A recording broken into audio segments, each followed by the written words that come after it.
Final approach. August is almost over. We got hats backwards. We're in camo shirts. They do say love people more than you love cars. We have a lot to talk about today. AI and Tesla and ASOTU. Always. ASOTU.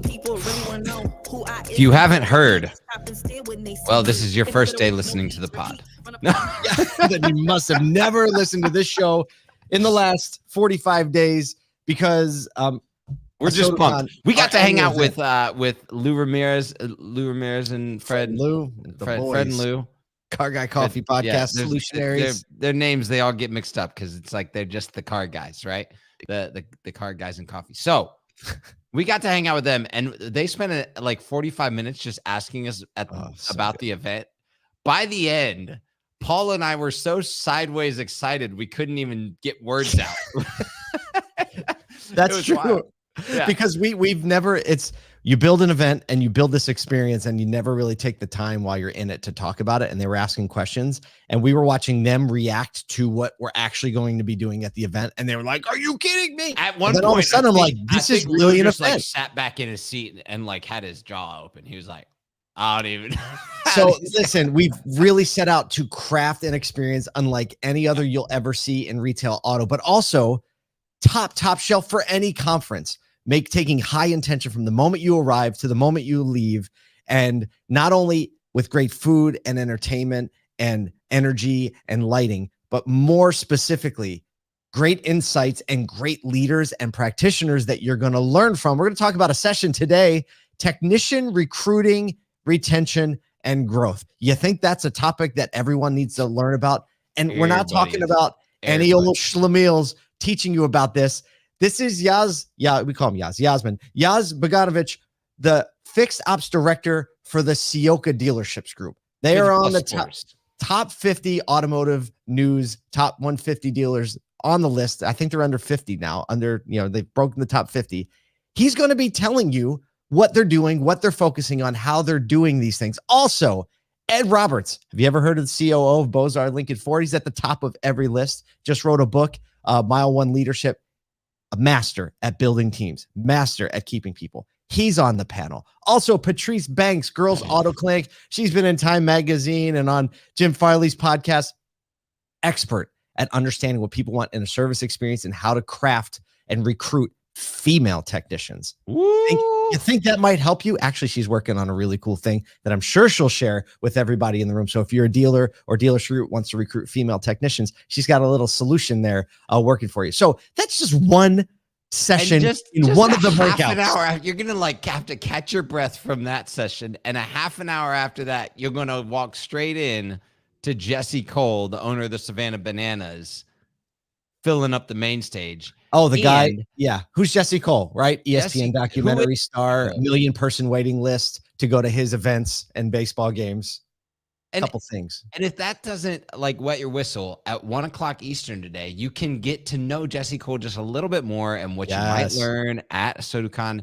He is on the Auto Collabs podcast. We live stream it today on Facebook, YouTube, LinkedIn, or you can catch it wherever Auto Collabs is on your podcast. We got the opportunity yesterday to hang out with Jesse. Awesome Cole. convo. Just an amazing conversation. Oh, yeah. He's just definitely dropped several bombs in that conversation that had me, you, and Cirillo being like, let me write that down. Let me write this down. Because it's funny how simply his journey mimics that of what a lot of progressive retail auto dealers, how they're thinking about customer experience and what they want people to feel when they're in the showroom and how to actually approach it a little different. I don't want to give away the bomb drop. We'll talk about it tomorrow after the podcast launches. So look, go to ASOTUcon.com. Tickets are still $100 off right now. If you want a little something extra, just DM me or Kyle, and we'll make sure you get there. We need every dealer to be at this event to inspire one another, to learn from one another, to share best practices so that we can move the industry we're all so passionate about forward, and we can raise the perception, elevate the brand of retail auto in consumers' eyes by being great operators, right? Yeah. Doesn't that fix it first? Right? You can put lipstick on it all you want, but unless you're really backing it up operationally with your tech and your people and your experience, it doesn't matter. Doesn't matter. Because the internet exists and people will talk about it. People talk. Oh, man. Speaking of people talking or robots talking. Robots on the talking internet to people. All that stuff. Yeah. Yesterday, GM announced they are now using Google's AI tech to enhance its OnStar safety and connectivity service. The collaboration aims to improve voice recognition. Thank God, because we all know voice recognition in car is the worst. To provide turn-by-turn navigation and enable conversational responses to consumers' questions. So Google Cloud's Dialogflow tech, the same that powers chatbots on GM's corporate vehicle brand websites, that gives conversational responses to people interested in vehicles. It's going to provide all the other services in the car.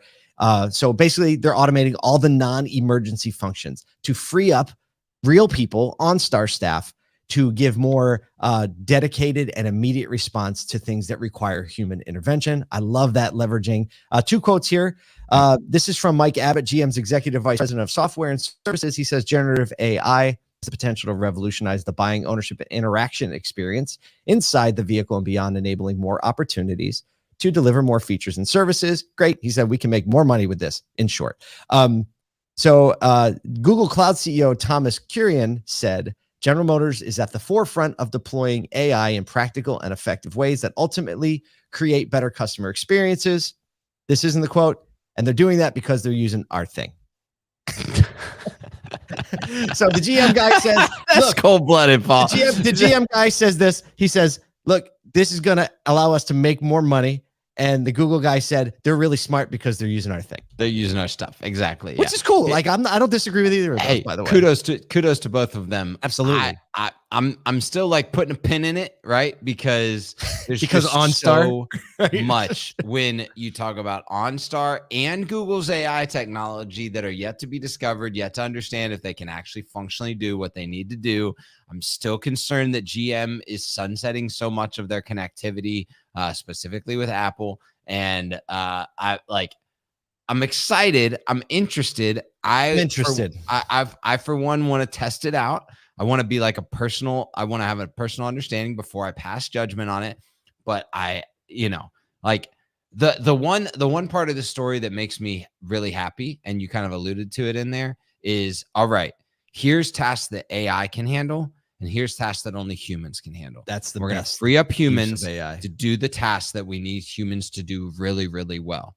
And I think that that's where everybody should be looking to integrate AI into their processes, into their technology stack, to make sure that humans are interacting with humans in the best possible ways and maintaining efficiency with their time.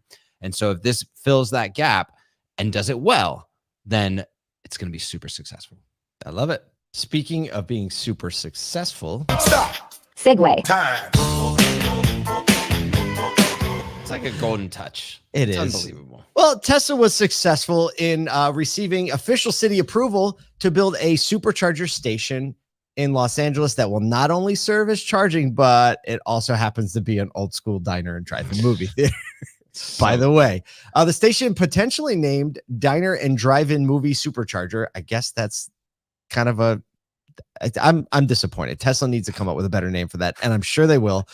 They'll have 32 supercharger stalls, a retro-styled diner with rooftop seating, and 2 movie theater screens showing the top 100 famous movie clips. Right? You can't show a whole movie. You're only charging for 30 minutes. So the top 100, everyone's going to be glued to that thing. Initially presented last year in a Twitter post, the project was approved earlier this year on July 18th, and the initial grading inspection was just completed earlier this month, saying this thing is about to start going up in West Hollywood.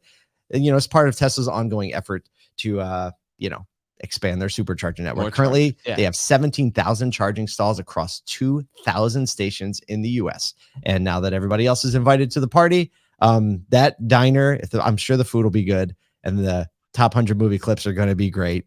And if the chargers are fast, here's it's what's be really crowded happening with Ford. Here's what's really happening is Tesla found out about Patrick Abad, and they were like, I get it. I see what we got to do now. I literally thought of him when the story. What's that? I literally thought of the story when, thought of him. I mean, we've been talking about this for probably 2 years now, ever since we started this podcast, is that the integration of multiple business verticals into everything that auto retail and auto servicing and auto maintenance is doing is the opportunity. And you have to listen to the Jesse Cole podcast today. He blew our minds yesterday in this idea that what if we created spaces that nobody wanted to leave? Like, think about this. People are going to be so like enjoying their eating and enjoying these top movie clips that they're just going to stay there longer and their car will get charged. I bet there's going to be a way to buy a Tesla while you're there. Just putting it out it's there. The antithesis to speed, but it's like being so pro at experience. And I think that's where like my mind is shifting on speed versus experience. There are some people that will need speed in all of these facets, right? Whether it be maintenance or charging or buying, but that experience can trump that. And it depends. It's what you're doing while you're there, exactly. Right? When it comes to tech, your website experience, your online, like that's got to be rocket lightning fast because everyone has something to do. But once they get there, the reason it feels long is because what they're doing sucks. Yes. Right. That's why Jesse talks about people leaving baseball games early, right? They usually leave because it's before it's over because it's long and it's slow. And then once you're done with like buy me some peanuts and Cracker Jacks, once you're done with that, like all the entertainment's over, you know? I got to work in the morning. No. And then Jesse goes on and talks about what they did that they can barely get people to leave. Right. And he's like, what does it look like if people don't want to leave? How do you make your experience longer because it's so good? Total mind game. Total mind game. Speaking of people not wanting to leave their home, segue, or people wanting to leave their home. Really interesting new article from this Airbnb CMO, Hiroki Asai. Basically, over the last couple of years, they have parted ways from what they're calling performance marketing, which is what many of us do in the marketing spectrum, and doubling down on brand. They've shifted their budgets to big, bold brand campaigns, focusing on the core of what Airbnb is about: core hosts, primary homes, guests, the experience. The new strategy involved developing highly specific features and tools that set its product and experience apart, such as Airbnb categories and communicating differentiators through brand-first campaigns instead of performance-driven buys. If you haven't actually, like, as just a consumer, I've experienced this shift, right? Starting to see like experiential commercials, the way that they are positioning the experience of either renting out an Airbnb or being getting an Airbnb. Let me pause you for a second. Give us the 10-second, 20-second breakdown of what is performance marketing versus brand marketing for those who might not know. Yeah, so performance marketing is all about clicks to sales, right? Did I drive high intent users, low in the funnel in capturing? So like in Airbnb's case, we think see offers, right? Yeah, like think offers. Behaviors driving to offers, driving to sales, and direct ROI attribution.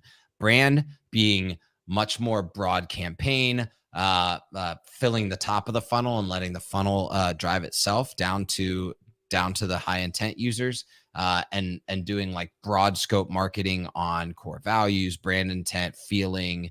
And so they're like typically, like you can see people lean one side or the other or have a mashup of both.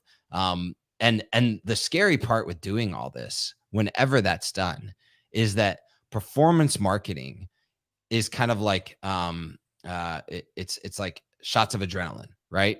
You can see immediately real time, and the campaigns typically can turn on and off, and you know exactly what happened. Brand marketing, on the other hand, actually takes time to build, but over time actually lowers costs and increases revenue. And so, yeah, that's the big change. So, and when you turn off performance marketing, all your ROI goes away immediately.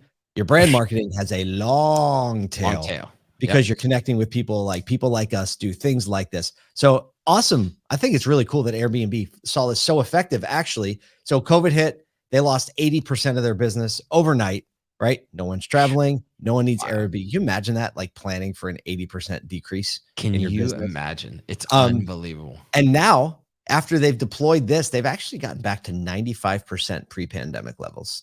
Wow. So it works. Most profitable. Just not next week. Record. Really? Oh, wow. Wow. No, that's serious stuff. Yeah. So talk about thinking differently in retail auto. We've talked about this a lot, of having both.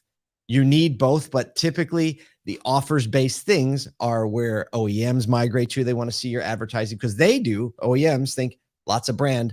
They're pushing down the offers to the dealer, but every dealer every dealer is an opportunity to build strong brands. And we see that all over the industry. We try to highlight them whenever we can. Real quick, before you kind of roll out, Yeah. a lot of people that are dedicated solely to performance marketing and high intent, like direct ROI attribution campaigns, like they fear moving to brand, because if you do that like quickly and don't crossfade it, it can be painful in the middle.